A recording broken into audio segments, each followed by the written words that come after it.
So what is referred to as waking up or enlightenment is, let's put it like this to begin with, King Lear's recognition, I am John Smith. Now, of course, it's not King Lear that recognizes I am John Smith, it is John Smith that recognizes I am John Smith. So the first step of let's call it a two-step process. The first step is the recognition, oh, I'm John Smith. I was never King Lear. And the second step is to recognize the nature of John Smith. Not just the recognition I am John Smith, but then the recognition of the nature of myself. So it's not enough just to recognize I am awareness, although that is the first step, and it's a big first step. So first of all, instead of losing ourselves in thoughts and feelings, we recognize I am the awareness with which my thoughts and feelings are known and in which they appear. That's the first step. But that's not yet awakening. We could say it's a partial awakening. The second step is to recognize the nature of that awareness. Because the recognition I am awareness doesn't bring with it all at once the recognition of the qualities or the nature of awareness. What is important to recognize is the inherent peace, the imperturbability of awareness. Its innate fulfillment. In other words, it's necessary to recognize that peace and happiness are the nature of awareness, and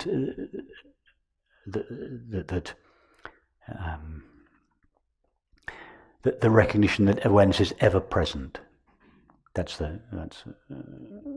But that puts an end to the fear of death, the sense I'm going to disappear. And then the recognition that awareness is unlimited puts an end to the sense of lack. In other words, that's the discovery that the nature of awareness is happiness. So there are these two discoveries. First of all, I am awareness. The second discovery, the discovery of the nature of awareness. And that is what is called awakening or enlightenment. And awakening and enlightenment are phrases that I rarely, if ever, use. I use them if somebody else uses the word, but I tend not to use them because for those of us that have been to India, either intellectually or physically, or any Eastern culture, these terms are laden with the cultural packaging of those countries, and therefore they tend to have exotic, colorful, extraordinary associations with them. How many people here have not, at least at some stage during their spiritual search, imagined enlightenment as an extraordinary experience? How many people have, I don't mind, which way did I say it? How many people have not at some stage felt enlightenment was an extraordinary experience? Yeah, we've all felt it. We've all, well, nearly all of us have. I certainly used to feel that. When I first came across the idea of enlightenment, it was through the Vedantic and the Sufi tradition.